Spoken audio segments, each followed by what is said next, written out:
আর এই মুহূর্তে যে খবর এসে পৌঁছচ্ছে আমাদের কাছে, আরজিকর মেডিকেলে মহিলা চিকিৎসককে ধর্ষণ এবং খুনের ঘটনায় 4 জুনিয়র চিকিৎসককে ফের তলব।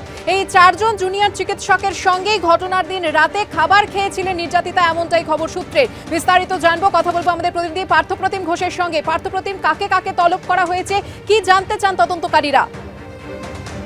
দেখো, 4 জন জুনিয়র চিকিৎসক যারা কিন্তু ঘটনার দিন অর্থাৎ বৃহস্পতিবার রাত্রি 12টার পর নির্যাতিতার সঙ্গে ডিনার করেছিলেন, তাদেরকে ইতিমধ্যে গতকালকেও ডাকা হয়েছিল এবং তাদেরকে আজকে আবারও তলব করা হয়েছে। গতকাল রাত্রি 12টা পর্যন্ত প্রায় তাদেরকে জিজ্ঞাসাবাদ করে এবং জিজ্ঞাসাবাদ করে এভিডেন্স সংগ্রহ করার চেষ্টা করেন তদন্তকারী আধিকারিকরা। আজকে ওনাদেরকে আবারও 4 জনকে আবারও তলব করা হয়েছে, ডাকা হয়েছে সকাল 11টা নাগাদ লালবাজারে। এর পাশাপাশি কিন্তু আরো একটি বিষয় তোমায় জানাবো। আজকে তুমি জানো ইতিমধ্যে হাসপাতালের চেস্ট ডিপার্টমেন্টে head of the department HR assistant super যিনি ফোন করে নির্যাতিতার বাড়িতে খবর দিয়েছিলেন এবং ওনাকেও যেমন ডাকা হয়েছে, পাশাপাশি কিন্তু nursing staff, group D staff, security personal এরকম যারা ছিলেন নিরাপত্তার দায়িত্বে আরজিকর হাসপাতালে ওই দিন বা আগে বেশ কয়েকদিন যারা ওখানে থাকেন, তাদেরও বেশ কয়েকজনকে লালবাজারে ডাকা হয়েছে। কিন্তু এই তলবের কারণ কি? এই তলবের কারণ হচ্ছে পুলিশ সূত্রে যেমনটা জানা যাচ্ছে, সঞ্জয় রায়কে তারা গ্রেফতার করেছে।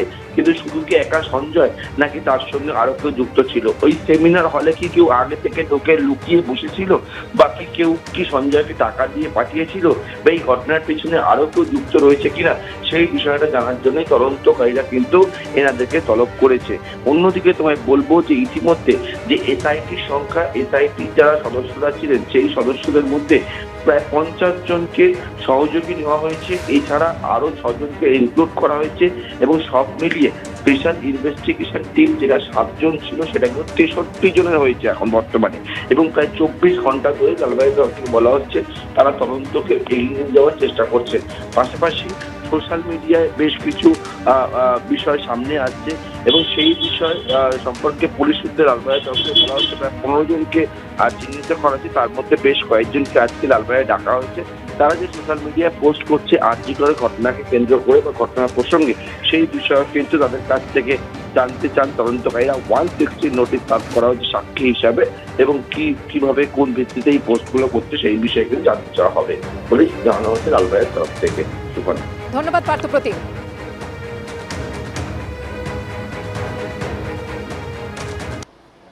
আরজিকর কাণ্ডে ক্ষোভে ফুঁসছে বাংলা। রাজপথে প্রতিবাদের ঢেউ, স্লোগান একটাই, বিচার চাই, বিচার চাই।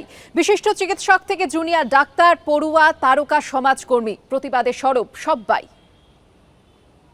প্রতিবাদে গর্জে উঠছে নাগরিক সমাজ এবং সাধারণ ছাত্রছাত্রী যারা ডাক্তারি পড়ুয়া, এবং এখানে অনেক প্রবীণ চিকিৎসকরাও রয়েছেন। তাদের কাছে যাব, অভিজিৎ চৌধুরী চিকিৎসক রয়েছেন। অভিজিৎ, আজকে কোন তাগিদে রাস্তায় হাঁটা এবং যার বিরুদ্ধে পড়ুয়ারা এত আন্দোলন করলো, যাকে পদত্যাগের দাবি করছে, সেই আরজিকরের যিনি প্রিন্সিপাল তিনি পদত্যাগও করলেন, তারপর তাকে ন্যাশনাল মেডিকেল কলেজের অধ্যক্ষ করা হলো। তাহলে লাভটা কি হলো? নিরাপত্তার যে দাবিটা ছাত্রছাত্রীরা তুলছে তাদের কি সুরাহা হলো? না, অবশ্যই এটা খুব সুখদায়ক খবর নয়। সামগ্রিকভাবে সমস্ত চিকিৎসক সমাজের সামনে যেভাবে ঘটনাগুলো যে সিকোয়েন্সে ঘটছে, কিন্তু আমার মনে হয় লাভ লোকসানের হিসেবটা এভাবে হয় না। লাভ লোকসানের হিসেব নিতেই আজকে সমস্ত চিকিৎসক সমাজ আজকে রাস্তায়, এবং লাভ লোকসানের হিসেবটাও কিন্তু অন্যভাবেই হবে।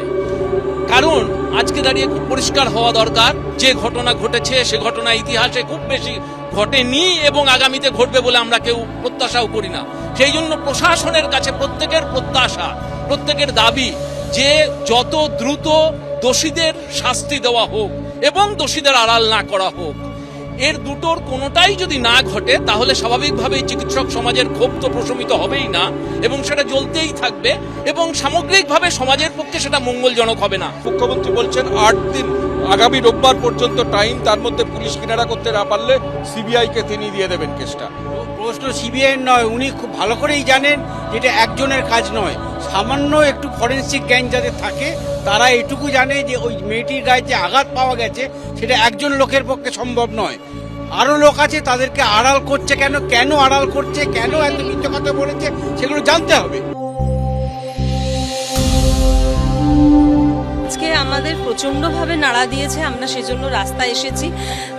এবং যদি একজন ডাক্তার যারা আমাদের চিকিৎসার জন্য বা রয়েছে সমাজে, যাদের ওপর ভরসা করে আমরা কাজে নামছি, ইনফ্যাক্ট আজকে আমার নিজেরও শরীর খারাপ, আমি কিন্তু একজনের ডাক্তারের ভরসাতে আজ কাঁধে একটা ব্যবস্থা করে নেমেছি রাস্তায়। তো তারা যদি কাজের জায়গায় মানে নিরাপত্তা না পায়, তারা যদি তাদের যদি 36 ঘন্টার ডিউটির পরে মিনিমাম বিশ্রামটুকু না থাকে, এবং সেটা শুধুমাত্র মানে মানে বলা মানে সত্যি যে কোনো মানুষের কাজকে হচ্ছে সেকেন্ড হোম, আমরাও স্টুডিওয়ে গিয়ে কিন্তু ওটা আমাদের সেকেন্ড হোম বলেই ভাবি। তো যাদবপুরেও দেখলাম মানে তাদের সেকেন্ড হোমেও সেখানে হোস্টেলে নিশ্চিন্ত নয়, এখানেও মানুষ নিশ্চিন্ত নয়। তাহলে মানুষ যদি তার কর্মক্ষেত্রে নিশ্চিন্তই না হতে পারে, তাহলে তো মানে সমাজে মানে একটা অরাজকতা দেখা দেবে। যাদবপুর বিশ্ববিদ্যালয়ের প্রত্যেকটি ছাত্র সংগঠনের সদস্য এবং তারই সঙ্গে যাদবপুর বিশ্ববিদ্যালয়ের ছাত্রছাত্রীরা এই মুহূর্তে আরজি করে যে এমডি পাঠরতা ডাক্তার পড়ুয়ার মৃত্যু ঘটেছে, নৃশংসভাবে তাকে খুন করা হয়েছে এবং তারই সঙ্গে ধর্ষণ করা হয়েছে, তার প্রতিবাদে কিন্তু তারা এই মুহূর্তে মিছিলে পায়ে পা মিলিয়েছেন, পথে নেমেছে কয়েকশো ছাত্রছাত্রী।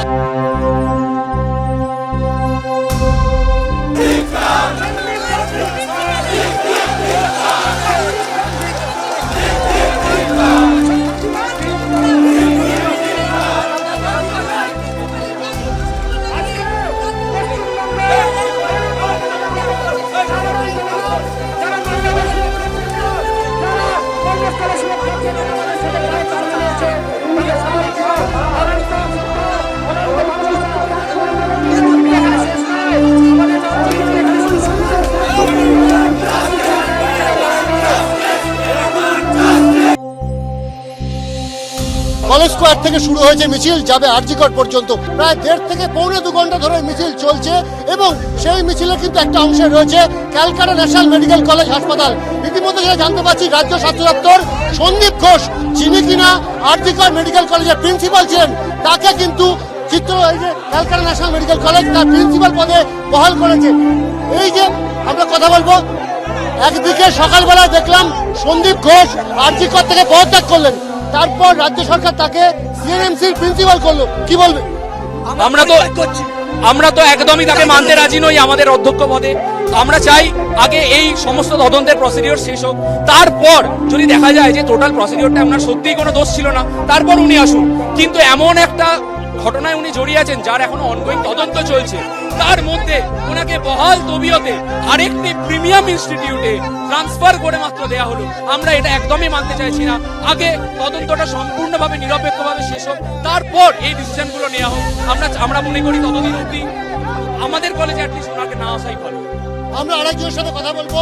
সন্দীপ ঘোষ, যিনি আরজি কোর্ট থেকে পদত্যাগ করলেন, তাকে এবার সিএনএমসি প্রিন্সিপাল পদে বসানো হলো, কি বলবে? আমরা সন্দীপ ঘোষকে চাই না সিএনএমসি প্রিন্সিপাল হিসেবে। We don't want Sandip Ghosh as a principal. আমরা আরেকজনের সাথে কথা বলবো। সন্দীপ ঘোষ, যিনি পদত্যাগ করলেন, তাকে সিএনএমসি প্রিন্সিপাল পদে নিয়ে আসা হলো। এখন এটা কনফার্ম হয়নি, তবে আমরা দেখেছি একটা এরকম একটা ভাইরাল হয়েছে, একটা নোটিফিকেশন, আমরা একটা ফেক না রিয়েল এটা আমরা জানি না। তবে আমরা সন্দীপ ঘোষকে আমাদের সিএনএমসি চাই না।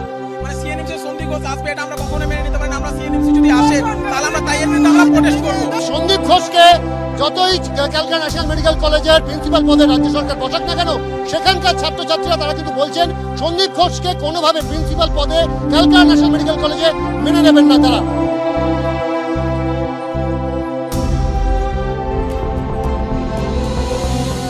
দেশ জুড়ে ডাক্তাররা প্রতিবাদ করছেন আরজি করে যে ঘটনা ঘটেছে, এবং উই ওয়ান্ট জাস্টিসের স্লোগান দিল্লির রাস্তা আমরা এই মুহূর্তে দেখতে পাচ্ছি। নির্ভয়া কাণ্ড দিল্লিতে হয়েছিল এবং এখন কলকাতার যা ঘটনা ঘটেছে সেটাকেও তারা তুলনা করছেন, এটা নির্ভয়া 2। हम सब ने ये ठाना है,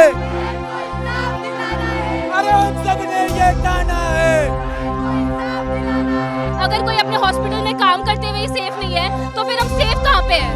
और आप हमसे क्या एक्सपेक्ट कर रहे हैं? हम अपनी रिस्पॉन्सिबिलिटी कैसे निभाएंगे अगर हम सेफ ही नहीं है? तो इतनी सी मांग है, क्या ये पूरी नहीं की जा सकती है? जिस देश में इंदिरा गांधी को आयरन लेडी की उपाधि मिली, उसी देश में आज महिला सुरक्षित नहीं है। देखिए IGIMS अस्पताल में हम मौजूद हैं और यहाँ पर जो डॉक्टर्स हैं वो न्याय के लिए अब कैंडल मार्च निकालें, और इसके साथ ही देखिए जो बैनर है resident doctor association IGMS Patna, जो बर्बरता आरजी कर मेडिकल कॉलेज में ऑन ड्यूटी डॉक्टर के साथ हुई, उसके न्याय के लिए अब ये डॉक्टर मांग कर रहे हैं।